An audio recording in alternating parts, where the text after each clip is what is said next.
To me, my life is a sort of evolving storehouse of memories, of experiences. And this is something that, of course, I experienced as a child and has got ingrained in me as who I am and my personality. I was born in a family of artists. My mother, who was my guru, my mother, and also my best friend and confidant. I remember one day she came home very excited and said, "Guess what? The Bolshoi Ballet is coming to Delhi." And my mother had lived in Russia, studied choreography there, as the first and only Indian to have done it at that point, when it was still the Soviet Union, and her choreography course was an offshoot of that experience of hers, tailored for the contemporary Indian dancer. So I said, "Yeah, so Bolshoi Ballet is coming." She said, "Don't you see the Bolshoi Ballet is coming?" And I knew that meant the ballerinas would come home and all that. And then she said something that completely knocked me off for that moment. She said, tomorrow night is the Swan Lake performance and we must go." So I said, "Mom, but I have the next day is my math exam and I hated still do math." But she said, "So?" I said, "No, but I have to study through the night, right? I mean, how can I watch the Bolshoi Ballet?" And so she tried to bribe me and said, "See, I'll take you to Bengali market for chaat and whatever else that mattered to a teenager in those days." Um, Eventually, she said something to me which has remained with me. And that was, she said, "You know what? Maybe you'll do badly in your math exam. Maybe you may not fail, but you might do very badly. You might not get those marks that you want to. But you may not see the Bolshoi Ballet as it is now ever again. Because in a few months or a few years, there will be no Soviet Union. And you will not see this quality. You will not see it with these sort of prima donnas in it. This experience will not come back for you."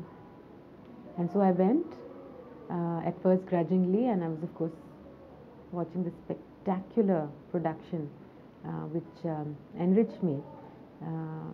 I came back, and at that point, the relevance of it did not hit me as it does now. True enough, there was no Soviet Union. This was the time of huge change, and that stayed with me. I still remember, even later, as I grew up and I had my first major heartbreak, and I was so full of this sort of emotion at that point. And now, when you look back, it's quite hilarious. And I remember my mother's first reaction was, "Madhu, your abhinaya has improved." And I said, and I was like, "What are you saying, Ma?" And she said, "Yeah, how can you portray Sanjog if you haven't been through Viyog? How do you portray, how do you express a meeting of two lovers if you haven't been through separation yourself?" So to me, experiencing something will always take precedence over a bank account, because I am, as I said, an evolving storehouse of my experiences and eventually the memories. Recently, I lost my mother, and I was completely, it was like a deafening grief. And although people would say, have the humility to know you can't control everything in your life, or there is a higher choreography in place, or I heard the medical sort of import of the whole situation about how she would have suffered and she went standing and that's how she should have gone, etc. What really worked for me is a dear friend of mine who's a management professional but is also a Buddhist. And he called me and said, "Yes, the soul has to find a way of leaving the body," and you heard all that. But remember, consciousness doesn't disappear. So I said, "What are you saying?" And he said, "A person's experiences, their emotions, their qualities, their memories, how can they disappear with that person? Physically, first of all, they're not tangible. Can they disappear?